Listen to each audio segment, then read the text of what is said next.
The views and opinions of the hosts and guests are their own and do not necessarily reflect the position of the management and staff of Guardian Network.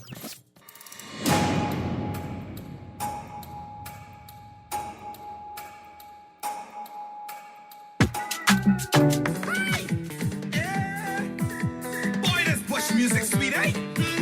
Yeah. Right here. Let's go.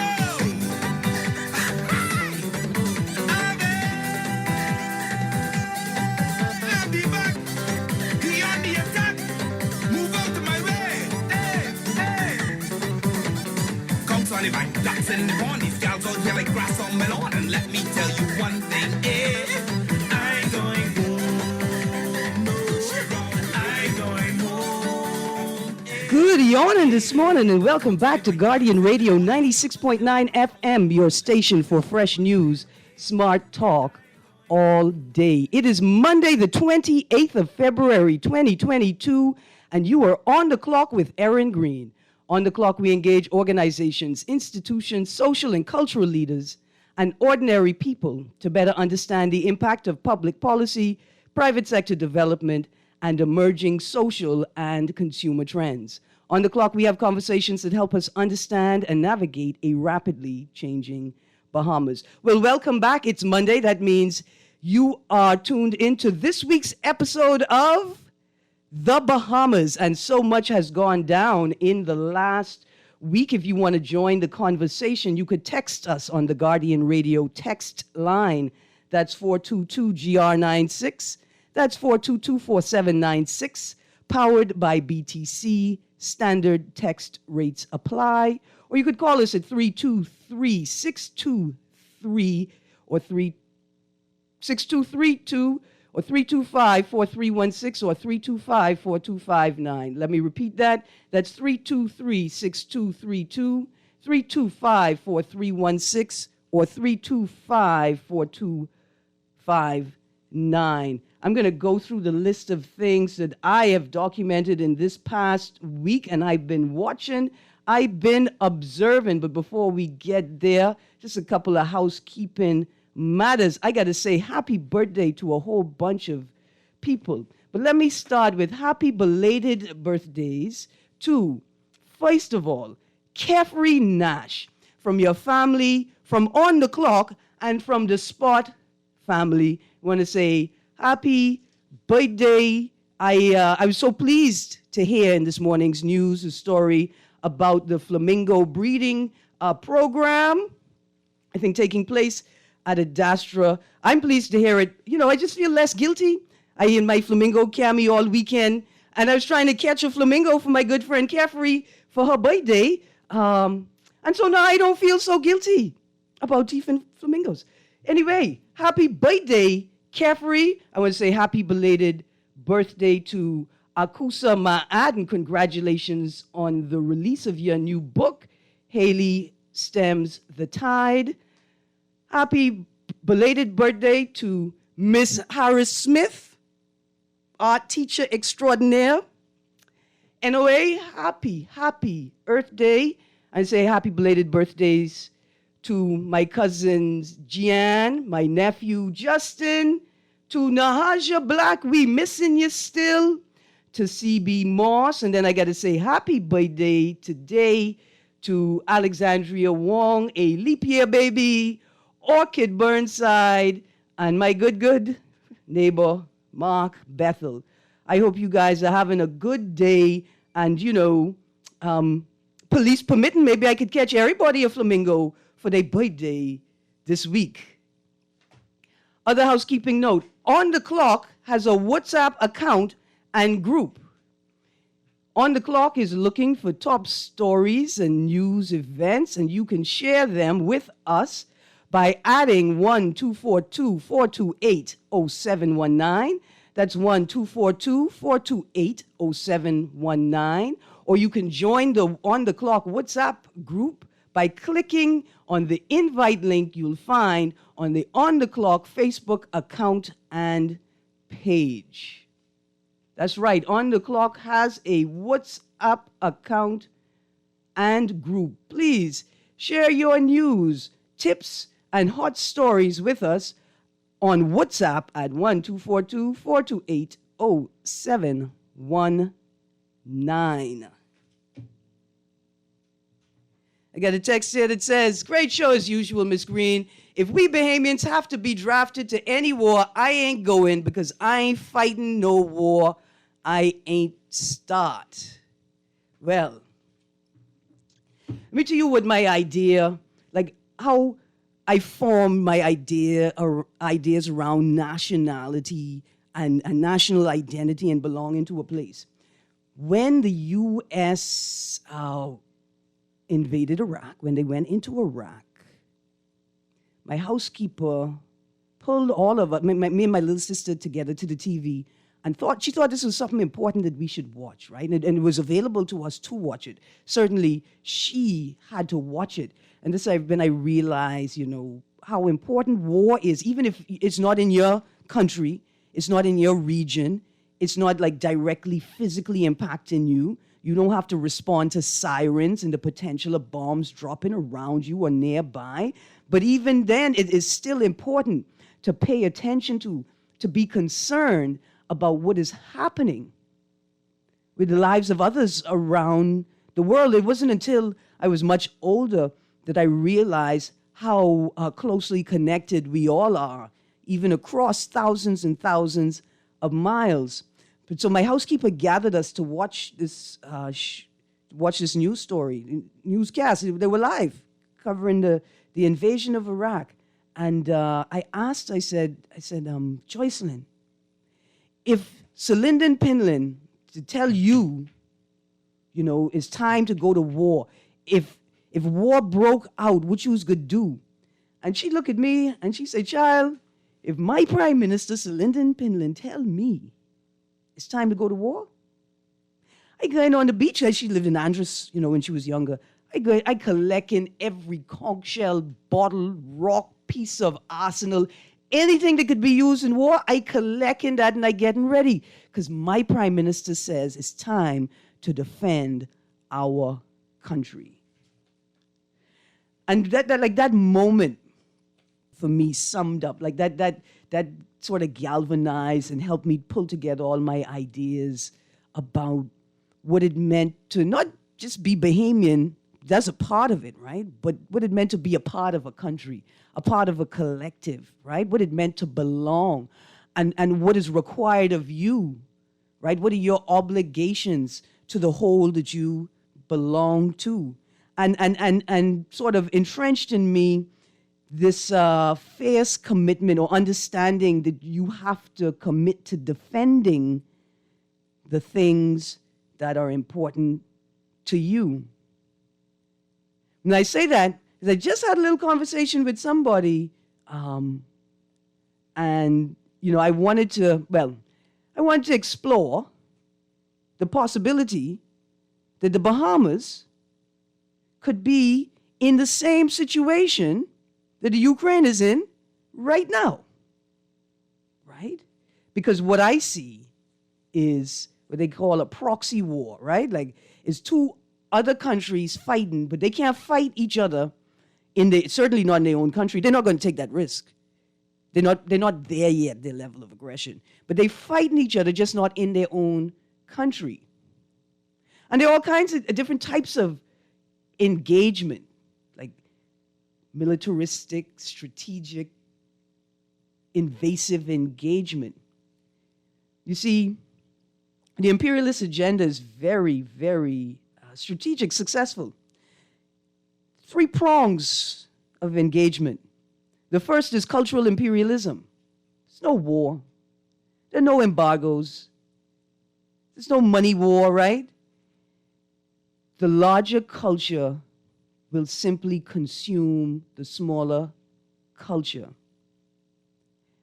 And so when large imperialist states want to dominate you, they can occupy you with culture. They don't have to occupy you with economic policies or, restrain you with economic policies or occupy you with military vehicles. They occupy you with culture. But when cultural imperialism is not successful, then they push forward on to step 2, which is economic embargoes, right, and sanctions.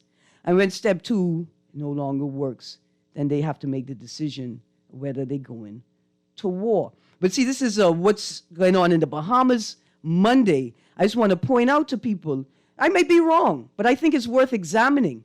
I think it's worth putting on the pinboard, right, as we have these conversations. Because we're not far off. We're not far off from Ukraine at all. At all, at all. So while we stand and we sympathize with Ukraine, let's remember that we could be Ukraine in a heartbeat. In a heartbeat. All right, so let's get into, on this week's episode of The Bahamas. Well, next week is International Women's Day. And so leading up to that day, March 8th, we're going to be talking about some things, all things woman, all things concerned about eliminating discrimination and violence against women. Today, I want to talk about marital rape. In particular, I wanted to ask people's opinions on it. I know we've been talking about it, and that's a good thing. I haven't been talking about it because other people have been talking about it, and that's a good thing. We don't all need to talk about the same things the same time. But I see it's in The Guardian today. If you pick up The Guardian on page 4, the editorial is titled Government Struggles with Gender Equality.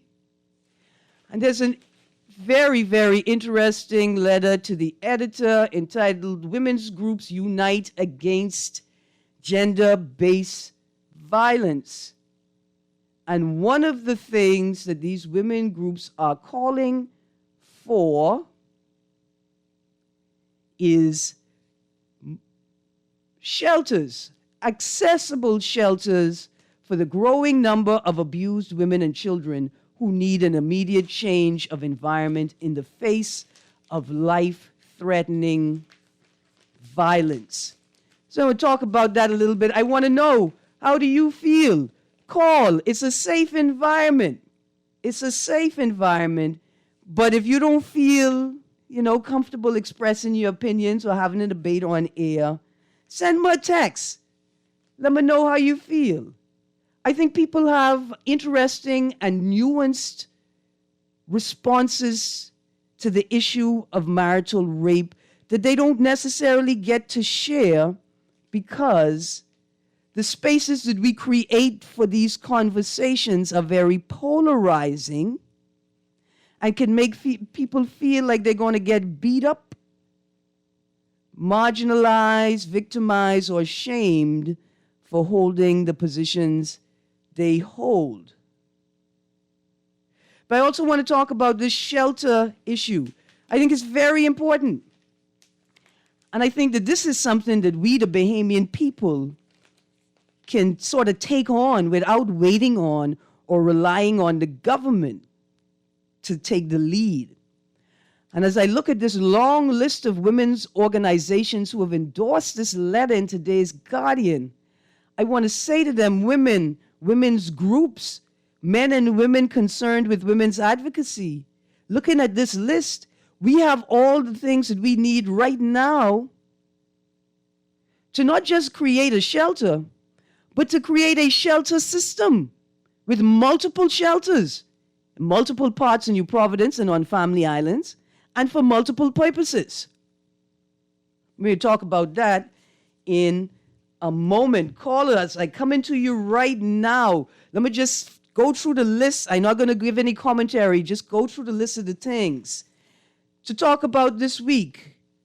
Marital rape, sex trafficking, gender-based violence and violence against women and girls, swimming pigs in Adelaide, the FNM convention and leadership race, FTX on everything. FTX, again, making a donation, this time pediatric masks to the school.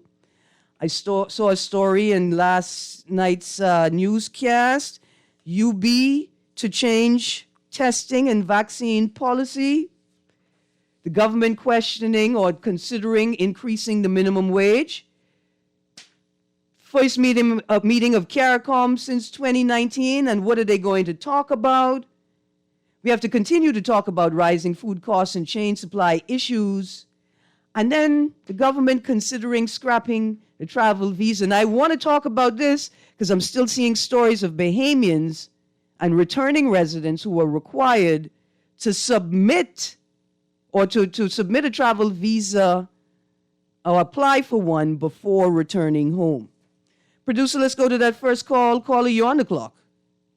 Good morning, Erin. Good morning. How you do? Thank God for life as usual, and good morning to your listeners. Which one you talking about? Homes, houses for women, or you talking about marital rape? What you want to talk about? I just want to be on the same thing with you. I talking about all of those things today, but the two of them, look here, the two of them are linked, because if we had more shelters and temporary housing options available for people that were easily accessible, then what you would find is that people would take temporary space to calm down. We'd find that a woman who is concerned, right? I could even save lives. Right. A woman who is concerned that things ain't going right, or look here, this might look like, you know what? I'm getting the sense that this behavior is going to escalate. She don't have to wait for it to escalate. She could go to the shelter. Yeah. I think we need housing for men and for women. But since we're talking about women, men go through it out there too. They need. Hold on. Huh? It's both. The need is equally urgent. I didn't hear you say it for both. I thought you would just say for women. Yeah, no. But I'm saying to you now that the need is equally urgent. And I am agreeing with you. Yes. That's what I call in to say that, we need it for men too. But with the women part, what we call low-cost home, a lot of people going through a lot of problems. I mean, since it's COVID, where either houses was repossessed or taken away. Government could help us out in this situation, help the women out in this situation, the men and the women, by giving us some of these homes. We could, get some sponsors, corporate Bahamas to help repair them if they need repairs. Then we get a lot of rich people. Some are Bahamian citizens. One or two own banks. One or two own web shops. Now, some of them married to females, the woman. The women need to take lead and say, honey, let's do this. We do all kinds of things to help people. We don't have to tell them we do it. The web shop's wives, the wives of the web shops owners. Yeah. And the wives of the one or two Bahamian bank owners. Yeah. It's a small problem for them. Now, with the marital rape thing, you ever thought this way? Like, I don't know, y'all who fight, the people who fight for it, and I think I kind of should agree that we could have that law, because we don't know what's happening in these bedrooms. I agree that we should stay at the people's bedroom, but maybe some people might be take advantage, women and men. So maybe the law is important and it's good. But what about divorce? You see a life in fear. You say the man out there doing things you don't know what he's bringing home. Why not just divorce? I understand that they feel like they're giving up so much all day life. They put this in the home and all that. They can get this, take away that. What you are? You out of your home and you're in the grave? Now, divorce. And then for some of us, I think it's better not to get married. But rape is rape. Keep up the good work, Erin. Yeah, why you going so quick? Look here, you made some good points there. Walk away. Saw a post online this weekend, a brother talking to other men. He's like, look here, boss, ain't nothing she could do.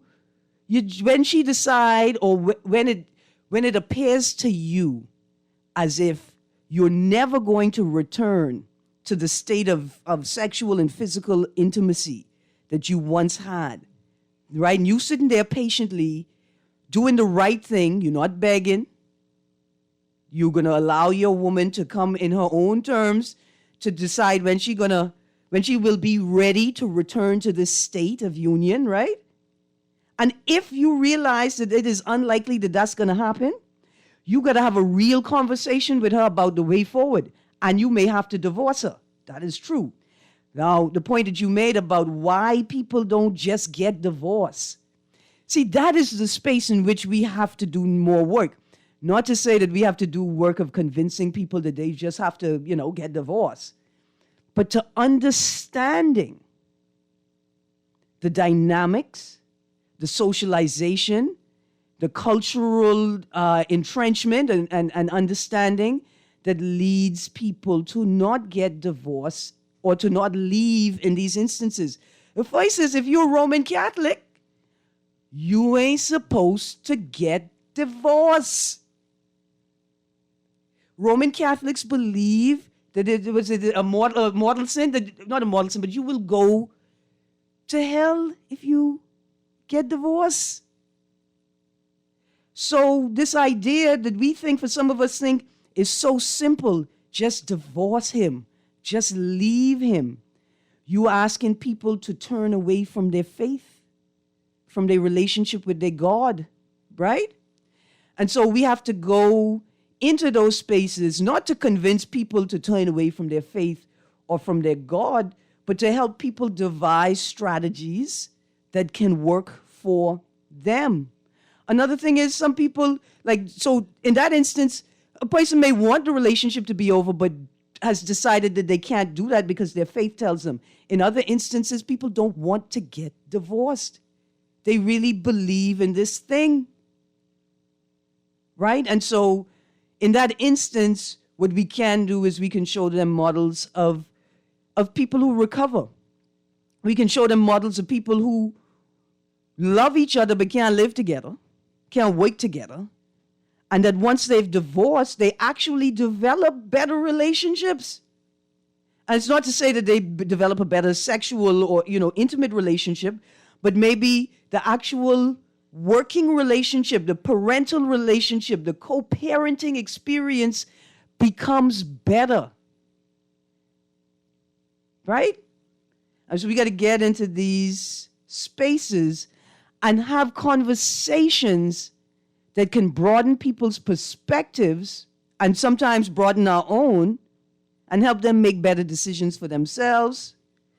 And text, morning, Erin, great show. As usual, is it right for any woman to rape a man if she demands her things and the man is tired or weary after working hard all week and not allowed to rest? Babylon have y'all man them stress out, then engaged in activities, but rape is rape when forced, from the mayor of Grand Bahama. Now listen, this rape, any legislation that deals with rape should be gender neutral. It should recognize that men can also be raped. Men can also be victims of rape.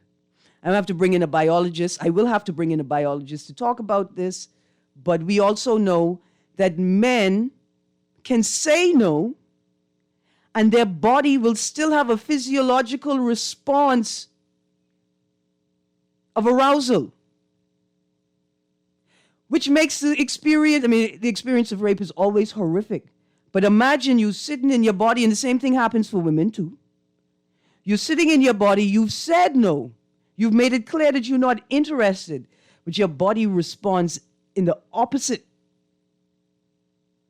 and shows arousal. And the woman or man rapes you anyway. Yes, men can be victims and are victims of rape. The marital rape law, if enacted, men will also be able to use it. And men should be able to use it. Kermit, let's go to the phone line. Caller, you're on the clock. Good morning, Erin. How are you doing? I'm good, thank you. How are you? I'm fine, man. Good morning, Bahamas. I see you multitasking this morning, eh? Yeah, man. There's so many things going on in the Bahamas. Okay, now let me get myself in problem first. Okay. Men, you see, I am a man to do plenty of reading. Mm-hmm. I get my smartphone to learn things to Google. Mm-hmm. When those same first were so-called white nations was bombing Saddam Hussein and Gaddafi them, anybody saying that, America, the first country in the world in modern history, I know drop an H-bomb on a nation called Japan. Germany killed a lot of people, 5 million Jews. Spain was an occupier, France, Dutch, all these nations know. Mm-hmm. But why so mind-boggling? And see, and many people talk. We have some issues in this country that need to be fixed right now. I ain't worrying about them, because they ain't worrying about us. They don't know me.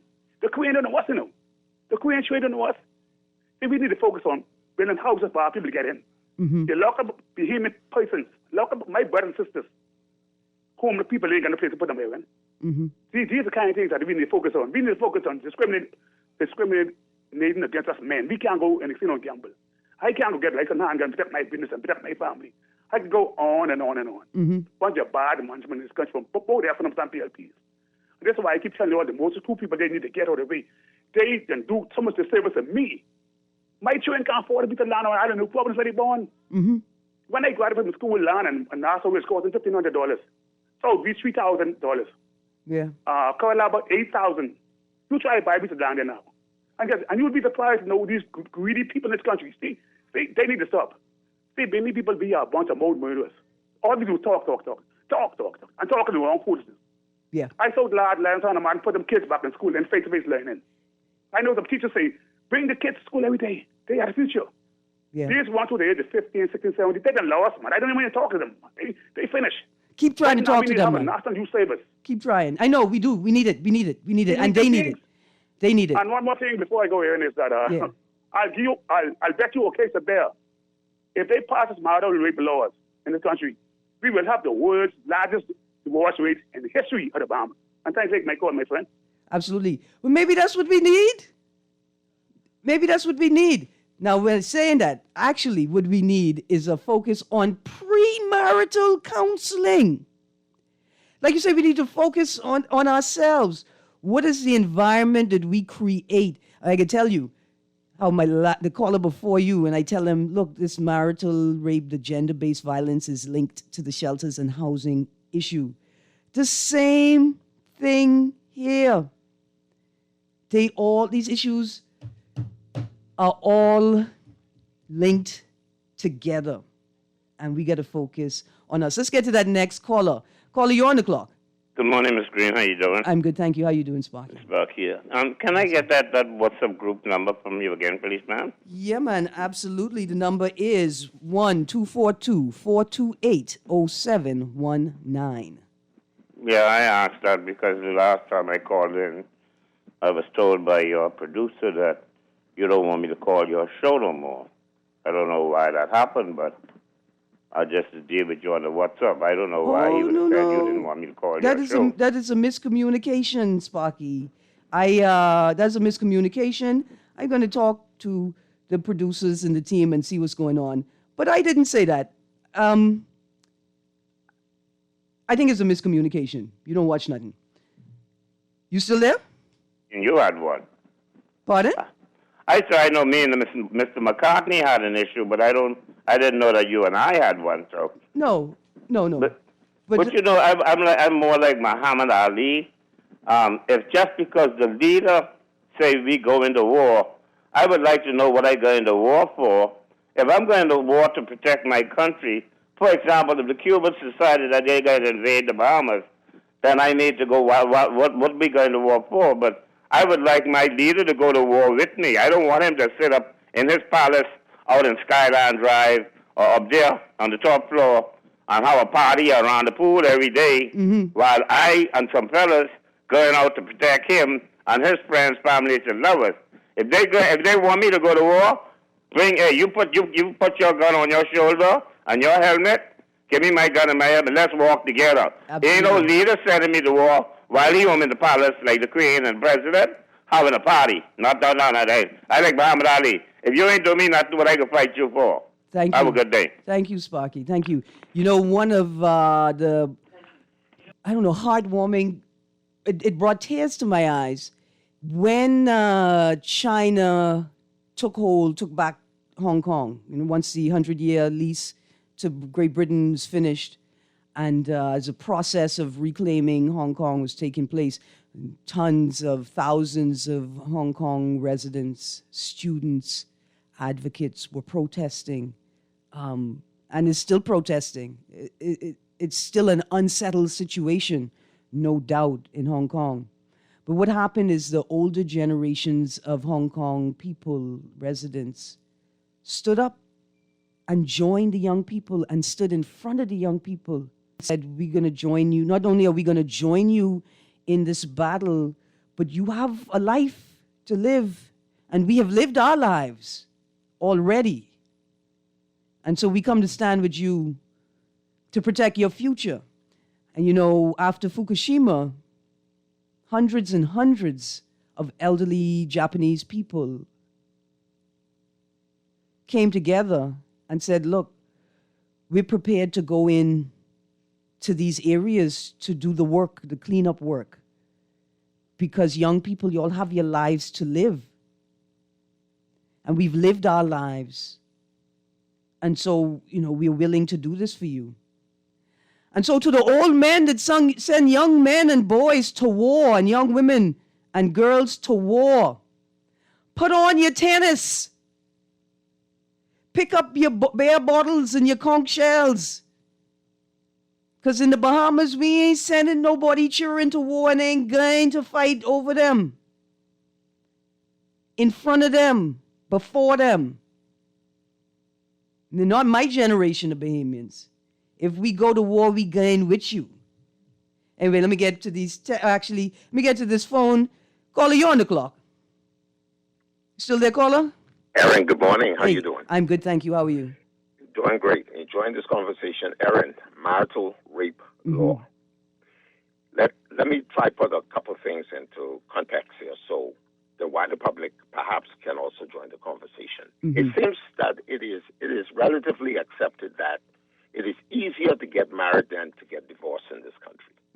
I'm not saying that persons intend to venture towards divorce once they get married.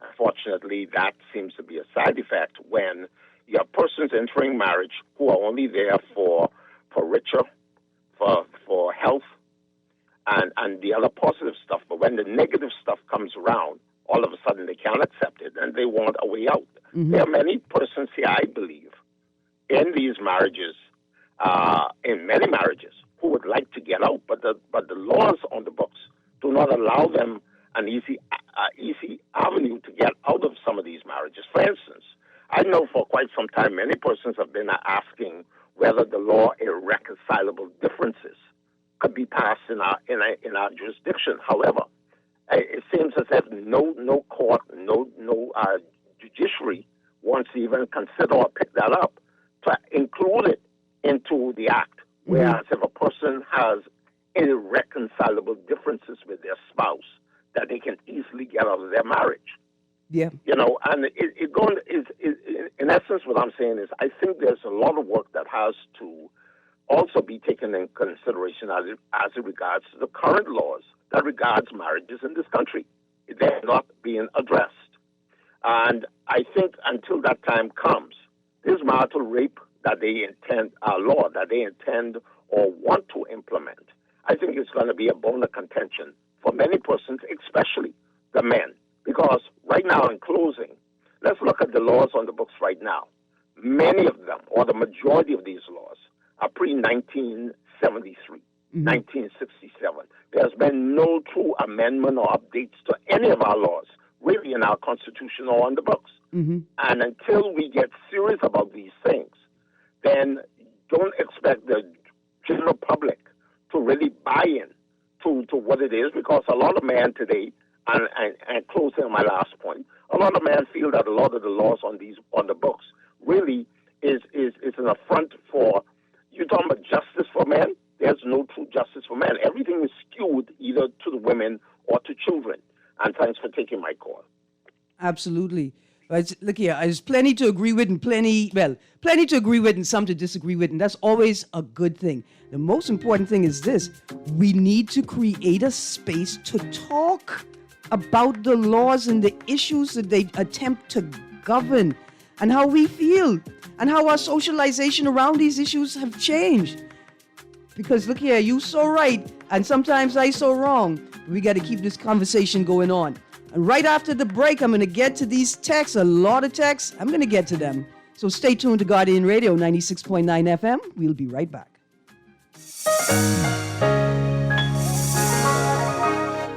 Fidelity, we're good for you. We believe in relationship banking.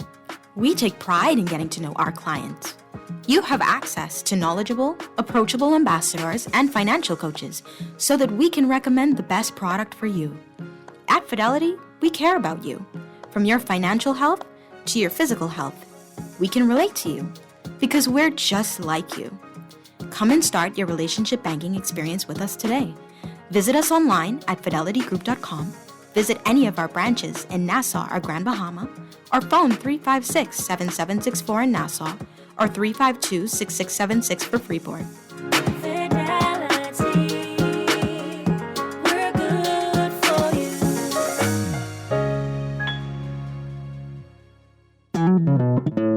Throughout our lifetime, we must all make decisions. No matter how we choose, the right one just needs to be made. Like having J.S. Johnson Insurance Agents and Brokers as your insurance partner. We've been serving the Bahamas for over 100 years. Whether you need home, motor, marine, or commercial insurance, make the right decision. Call 397-2100 or visit jsjohnson.com. J.S. Johnson Insurance. Peace of mind.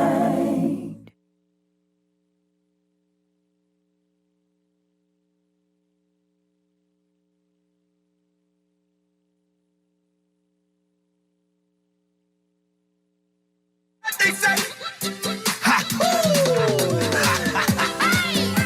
party like it's 2020. Party like you got that money. Don't care what they say about you. My life's for me, not you. Stop, look, wait a minute, listen. Put your flag in the air. Tell your neighbor my country is the best. Yes, today is a holiday. Work on from Monday to Friday. I come here to party off my stress. So it does move. Good morning and welcome back to Guardian Radio 96.9 FM. Boy, producer, that's a good one. Because if you know, the first song I was going to pick to play for today was KBI's A Bohemian. Boy, look here. Thank you. So, I got a bunch of texts. Now, I asked for this conversation. We're going to have it. People, some of these texts may upset you. They may trigger you. And if they do, I want to apologize. I will attempt to moderate anything I think is, wild or inappropriate in the sense that it could trigger people. Because what we do know is that 1 in every 3 women experience rape or sexual assault in their lifetime. That's 1 out of every 3 women, right? Whether we want to talk about it or not, we know that we have an abnormally high or unusually high rate of child sex abuse and molestation. We also know that what we experience in the Bahamas is a high rate of what they call it. It's like when you are introduced to sex too early, right? And in inappropriate ways. So you're not introduced to sex in an age-appropriate, approved syllabus class in school or with an age-appropriate lesson with your parents, right? You learn about it because you found some magazines or you found a channel on the TV that you wasn't supposed to be watching. Now, I'm going to read one of those texts here, and it just simply says, Erin, in the middle, I told him, no, stop. He said he don't understand what I'm trying to say. What can I do? Well, what you could do is understand this. The common law says, when I think the question was raised, the act itself is of such a nature that people tend to sort of be in another state, right? And you don't necessarily, so when you say stop, they may not catch on right away to what you're saying. And so what the common law said was that in the instance that you say stop, then the man has a moment to, quote unquote, catch himself. I think the terminology that they use is if you say stop, the man is expected to catch himself within a couple of seconds. So he may penetrate one more time. And then at that point, he should understand that it's finished. You've had time to catch yourself and understand what's saying. Something has dramatically changed in the engagement, and you need to stop. Now, I'm thinking a mature, emotionally intelligent person would want to stop to determine whether their partner is enjoying the experience or no longer enjoying the experience, so that they can then adjust their behavior. That's what I think that sensible, adult, mature, healthy people do. So if you're in the midst of the act and you say stop and he say he don't understand, tell him he understood enough to respond. So stop. And then what you do is you say, look, I'm sorry. Something happened. I was triggered. I think the best way to something that people are sympathetic with is, I don't know what happened, but I was triggered by a childhood memory and I can't go on anymore. A reasonable person should understand that, you're not trying to hurt their feelings or punish them in any way, but the moment is just too uncomfortable, painful, or psychologically triggering to continue. Another text here. Good morning. So DeWitt and others would say the man may be out there bringing some disease or whatever home to the woman. What about the woman doing the same thing and then one jump on the man, have relationship against his will? Okay. For most advocates, for the vast majority of advocates doing this work, this marital rape law and discussion applies to both the husband and the wife, right? It applies to both the male and the female in the relationship. This is not an attempt to just destroy men. We also recognize that men can be victims as well.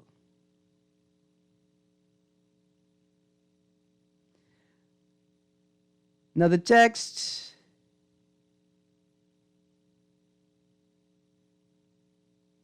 No, caller, you got the number incorrect. It is 428-0719. 428-0719.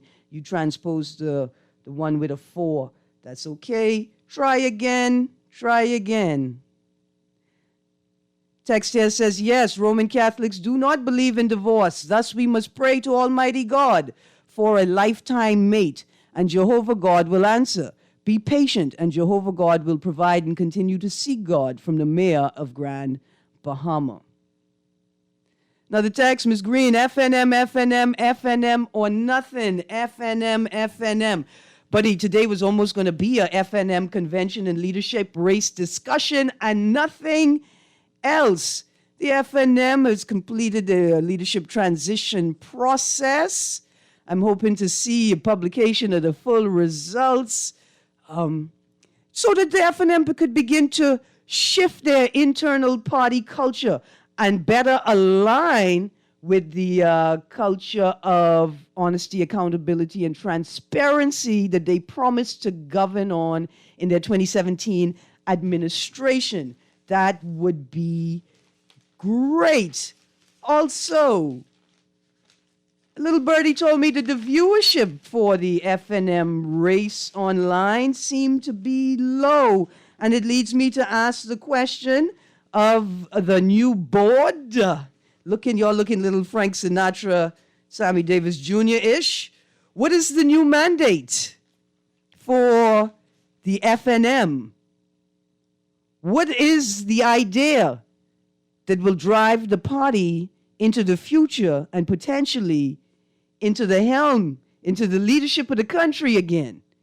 These are things that we need to know, particularly with the two stories in today's Guardian, and there's similar stories in the Tribune, but check out the Guardian story. Pintard apologizes for bad decisions of former government. Except in this article, I don't think I actually read you listing anything that you actually, list something, tell us an actual thing that you're apologizing for, so we could continue the conversation and the FNM in its new iteration can help lead us to clarity and to the future. Where is the Oban file? What happened there? Why did y'all decide not to tell us anything? Where is Bobo and Togi?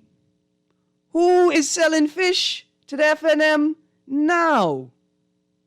What happened to the BPL fire investigation report? Where is it? I'd like to see all the reports detailing how Focall went from supplier of fuel to supplier of equipment to generate electricity. All of these things require answers. I still need an answer to the questions that the old BPL board refused to answer, and the new BPL board refused to answer, and the new BPL board will probably refuse to acknowledge even existed. Who are the legends of doom? Who is the group of people, of laborers at BPL? In fact, why y'all didn't tell us that BPL had a social club? Who's responsible for the oil leak at Clifton Pier? That's just a short list. That's just a short list. I didn't want to raise my blood pressure this weekend by creating an exhaustive list of questions that the former administration are required to answer. But I got an important question that I think everybody requires an answer to. How? Who hired Omar Archer to be the registrar of contractors? And why? And how is it that he could keep his position after revealing a co-worker or a supervisor's directions to their home in an aggressive and combative voicemail note to the general public?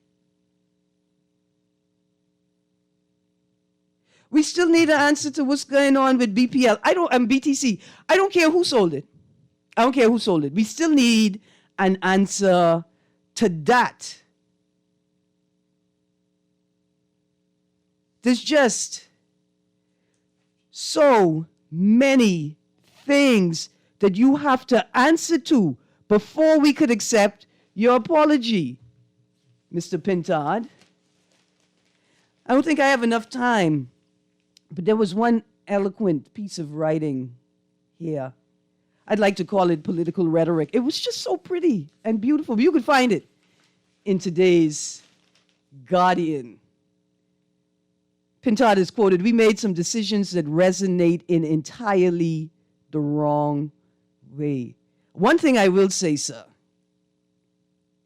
that is some prime ministerial rhetoric right there. And you are well on your way to dragging the past into the future to maintain the comfort level of mediocre politicians. You well on your way. You're doing a good job. Because right below those two stories, Auditor General still reviewing pandemic spending. We don't know anything about the investigation into the abuse that was documented and ignored by those in charge in one of the children's homes. We still ain't get a review, nothing on that yet.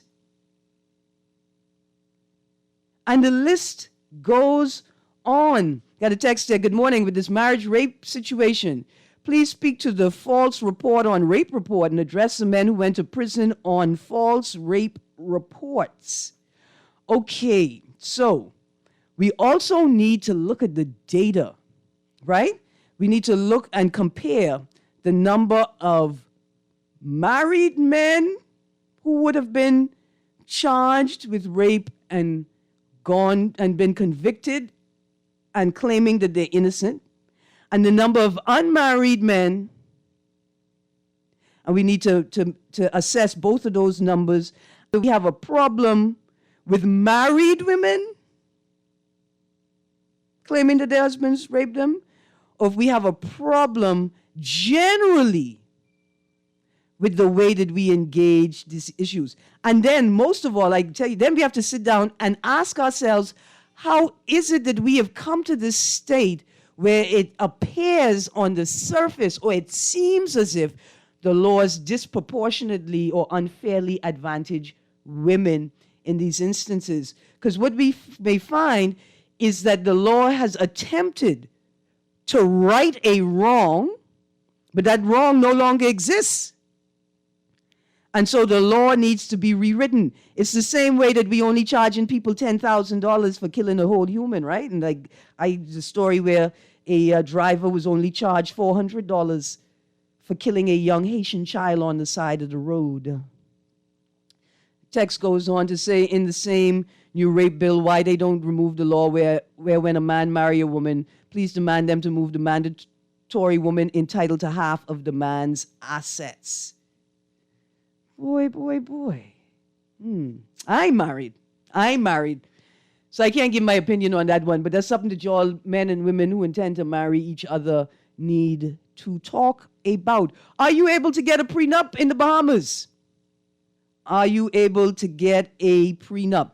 Text says, tell that obviously ignorant texter to add some words to his vocab or text other than 3 letters, F&M. You are very limited. Teach us something. Another text, Greene, you're so right. What are they apologizing for? Stop being so vague and superficial and be specific, bold, transparent, accountable, and truly sincere. And first proof is if they change for better and serve and govern the Bahamas again. Right? It's like Prime Minister's statements over the last few days in reference to gender-based violence and marital rape. Yes, everybody thinks that it's a problem. Everybody thinks it's a serious issue that has to be dealt with, but nobody will pass a law. It's the same way that everybody and their mother thinks that we need shelters, but nobody will put the money together for the blocks. That's my music. I gotta go. I wish I had time for you to play that song I started with, Clement. We're all out of time. Remember, take care of each other. Have a great day. See you tomorrow. Guardian Radio AM is up next.